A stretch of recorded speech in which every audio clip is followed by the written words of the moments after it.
Where are we going? Just drive till I say different. What shit is that? We hit something. What? Here. Hey, if he moves, shoot him. Let's go. Okay.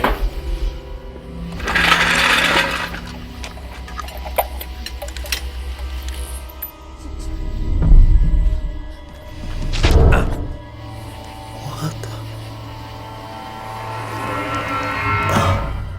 Come on, biology. Ginger needs you. Okay, I'm pretty sure it's dead. You're gonna help her. Okay.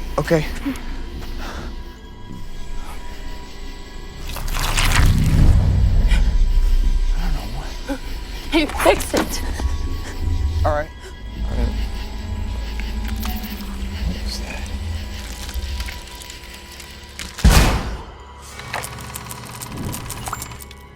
While the actual origins of the organism in Splinter remain a mystery, what we do know is that its capabilities are horrifying.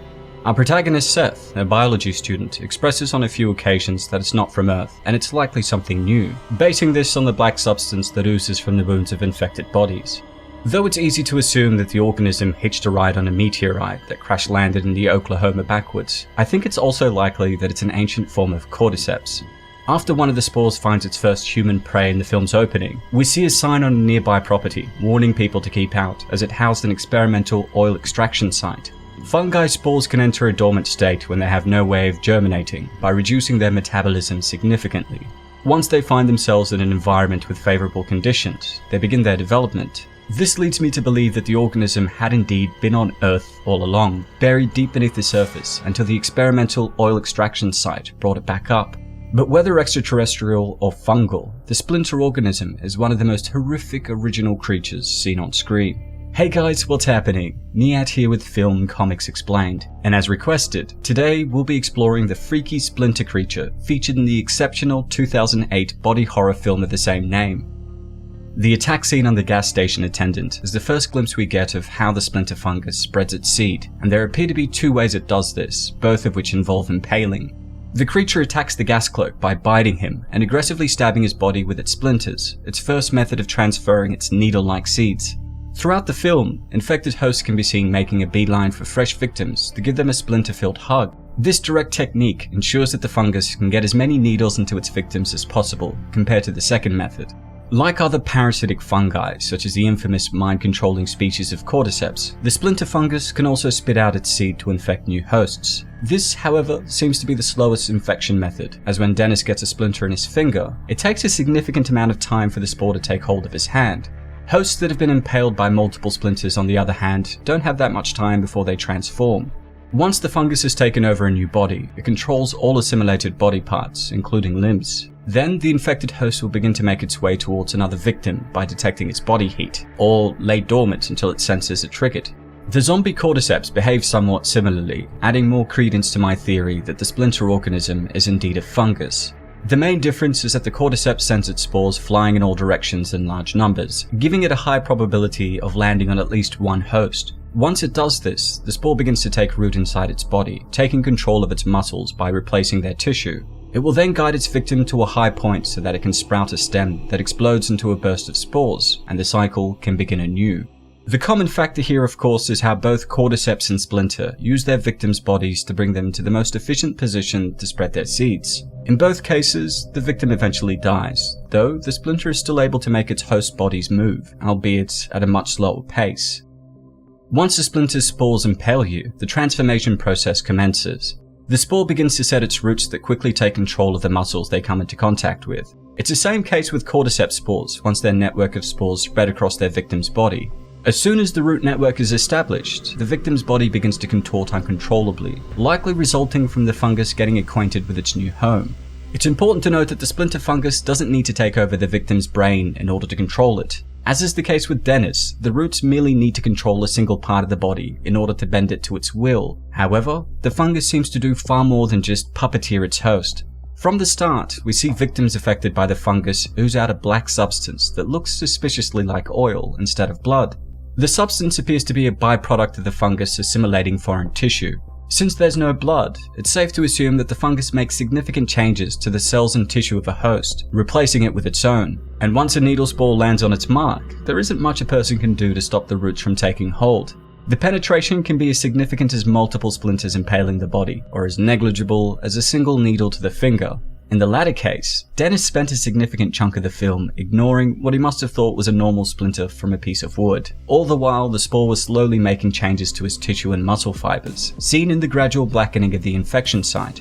Because we know that it makes substantial changes to the body, altering tissue and replacing its blood, it stands to reason that once the roots have taken over the lion's share of the host's body, it inevitably kills the host during the transformation. The cordyceps fungus infection works in a similar fashion. Host ants have been observed to still be alive while the roots of the fungus spores are making their way through their nervous system. What ultimately kills them though is the stem of the spores sprouting through their head. However, unlike the cordyceps, the splinter fungus can still mobilize its host even after they've died. This includes individual body parts, which leads me to believe that this fungus goes well beyond its cordyceps inspirations, as it doesn't need to take hold of the victim's brain in order to make it move.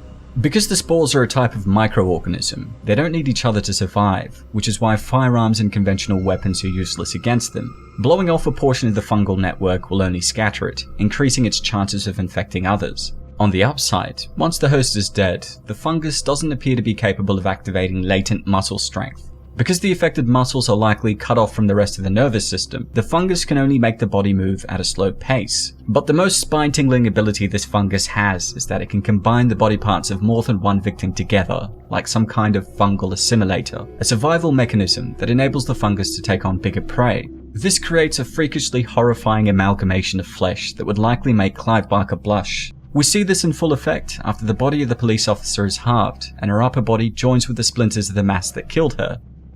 If we've learnt anything from John Carpenter's The Thing, it's that all microorganisms don't like fire.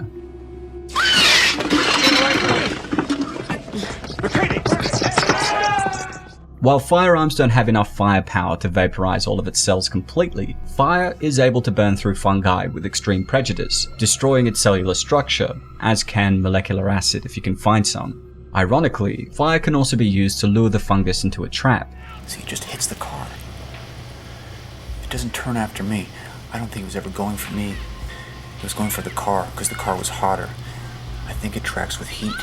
Since it can only detect victims from the heat their bodies give off, the fungus can therefore also be tricked into being directed towards a fire that could potentially destroy it.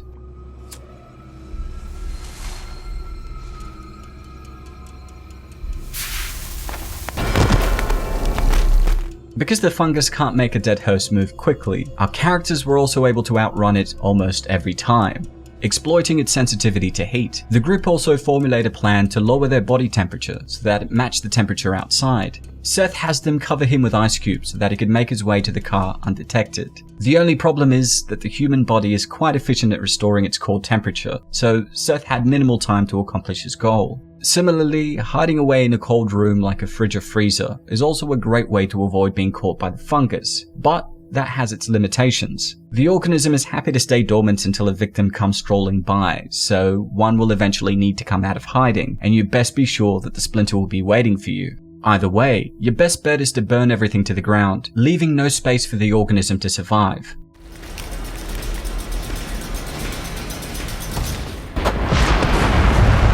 Having said that, while Dennis blows everything up to save Polly and Seth, destroying all traces of the splinter fungus around them, we discover that the infection had already spread further away. With that being said, that's all for today folks. A huge thanks to everyone who requested we explore Splinter. Don't forget to hit like and subscribe if you enjoyed the video. Click the notification icon to stay up to date on all my content, and if there's anything else you'd like to request, please don't hesitate to ask. As always, it's been a pleasure. Niyat here with Film Comics Explained. Thanks for stopping by.